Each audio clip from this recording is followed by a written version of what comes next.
আমাদের আমাদের বিএনপি যে বিরোধী দলে ছিলেন যারা, তারা নানান ধরনের কথা বলেন, তাদেরই নাকি 26,000, 20,000, 22,000 তাদের এখানে আটক রয়েছে। আমরা কাউকে কোনো রাজনৈতিক কারণে কাউকে আমরা অ্যারেস্ট করি নাই মাননীয় স্পিকার। যাদেরকে অ্যারেস্ট করা হচ্ছে মাননীয় স্পিকার, তাদের সুনির্দিষ্ট অপরাধের অভিযোগে আমরা অগ্নি তারপর ধ্বংসাত্মক কাজ, মানুষ হত্যা, এই সমস্ত অপরাধে আমরা তাদেরকে অ্যারেস্ট করেছি। আজ আমি বলতে চাই, বঙ্গবন্ধুর যোগ্য উত্তরসূরি মাননীয় প্রধানমন্ত্রীর নেতৃত্বে বর্তমান পুলিশ সত্যিকার অর্থে জনবান্ধব পুলিশে পরিণত হয়েছে মাননীয় স্পিকার। আমরা দেখেছি করোনার সময় মাতার ডেড বডি সন্তানরা ফেলে হসপিটাল থেকে ফেলে চলে গিয়েছেন, এই পুলিশ তার দাফন কাফন করেছে মাননীয় স্পিকার। আমরা করোনা কালের সময়ের কথা সবসময় আজকে জনগণের পাশে আজকে পুলিশ দাঁড়িয়েছে। সেই জন্যই আমরা ইউনাইটেড নেশনে আমাকে একটা মাননীয় প্রধানমন্ত্রী একটা সেমিনারে পাঠিয়েছিলেন। সেখানে কথা হচ্ছিল যে সাস্টেইনেবল ডেভেলপমেন্টের জন্য কি প্রয়োজন। সাস্টেইনেবল ডেভেলপমেন্টের জন্য বলা হয়েছিল সাস্টেইনেবল পিস। আমি তার সঙ্গে একটু যুক্ত করে বলছিলাম, সাস্টেইনেবল পিস থাকতে হলে সাস্টেইনেবল সিকিউরিটির দরকার। আমাদের মাননীয় প্রধানমন্ত্রী সেই সাস্টেইনেবল সিকিউরিটির জন্য আমাদেরকে ঘোষণা দিয়েছিলেন, তিনি জিরো টলারেন্সের কথা বলেছিলেন। আমাদের পুলিশ, আমাদের নিরাপত্তা বাহিনী আজকে জিরো টলারেন্স নীতি অবলম্বন করেই তারা দেশের শান্তি শৃঙ্খলা রক্ষার্থে কাজ করে যাচ্ছেন। আজকে পুলিশ যে কোনো চ্যালেঞ্জ মোকাবেলায় তারা সফল হচ্ছেন। জঙ্গি দমন বলেন, মাদক ব্যবসা বলেন, সন্ত্রাস দমন বলেন, চরমপন্থী আত্মসমর্পণ বলেন, জলদস্যু সারেন্ডার বলেন, সবই কিন্তু একের পর এক আপনারা দেখেছেন আমাদের মাননীয় প্রধানমন্ত্রীর দিক নির্দেশনায় একের পর এক আমরা সফল হয়েছি। মাননীয় স্পিকার, আমরা 16 বছর আগের যদি পুলিশ, আমি আগেই বলেছি, এই পুলিশ এক নয়। এই পুলিশ আজকে জনগণের পুলিশ, আজকে জনগণের আস্থার বিশ্বাসের জায়গায় চলে আসছে। মাননীয় স্পিকার, আরেকটি পুলিশের উন্নত সেবা আমরা সবাই আজকে দেশবাসী ভোগ করছেন।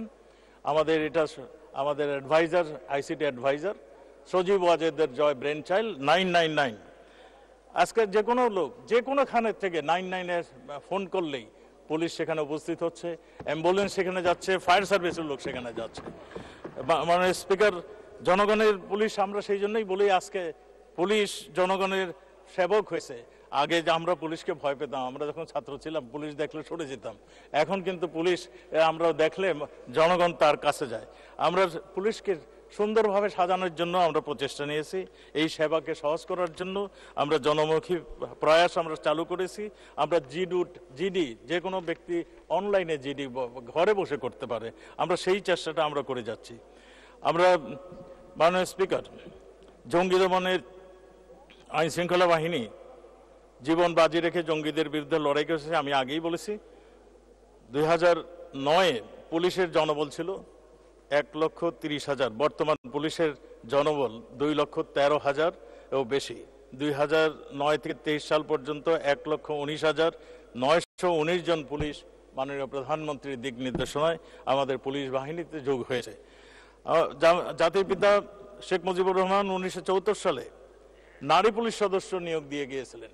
আজকে মাননীয় প্রধানমন্ত্রীর দিক নির্দেশনায় আমরা পুলিশে প্রায় 8% নারীর সদস্য রাখার জন্য আমরা প্রচেষ্টা নিয়েছি, এবং যেখানে আমরা করেছি নারী সদস্যরা তারা অত্যন্ত সফলতার সঙ্গে কাজ করে যাচ্ছে।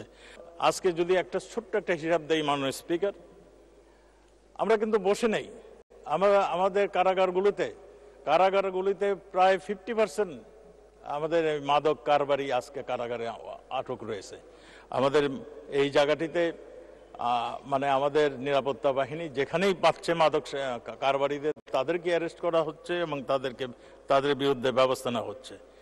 মাননীয় স্পিকার, আমি যদি আবার কারাগারে ফিরে আসি, কারাগারের ধারণ ক্ষমতা এখন 42,866 মাননীয় স্পিকার। বর্তমানে আমাদের এই মুহূর্তে আমাদের বিএনপি যে বিরোধী দলে ছিলেন যারা, তারা নানান ধরনের কথা বলেন, তাদেরই নাকি 26,000, 20,000, 22,000 তাদের এখানে আটক রয়েছে। মাননীয় স্পিকার, এই মুহূর্তে আমাদের 63,830 জন বিভিন্ন কারাগারে রয়েছে। এটার সংখ্যা মাঝে মাঝে বাড়ে, এটা সঠিক, কিন্তু আমরা কাউকে কোনো রাজনৈতিক কারণে কাউকে আমরা অ্যারেস্ট করি নাই মাননীয় স্পিকার। যাদেরকে অ্যারেস্ট করা হচ্ছে মাননীয় স্পিকার, তাদের সুনির্দিষ্ট অপরাধের অভিযোগে আমরা অগ্নি অগ্নি তারপর ধ্বংসাত্মক কাজ, মানুষ হত্যা, এই সমস্ত অপরাধে আমরা তাদেরকে অ্যারেস্ট করেছি। আমরা কোনো রাজনৈতিক কারণে আমরা কেউকে অ্যারেস্ট করিনি।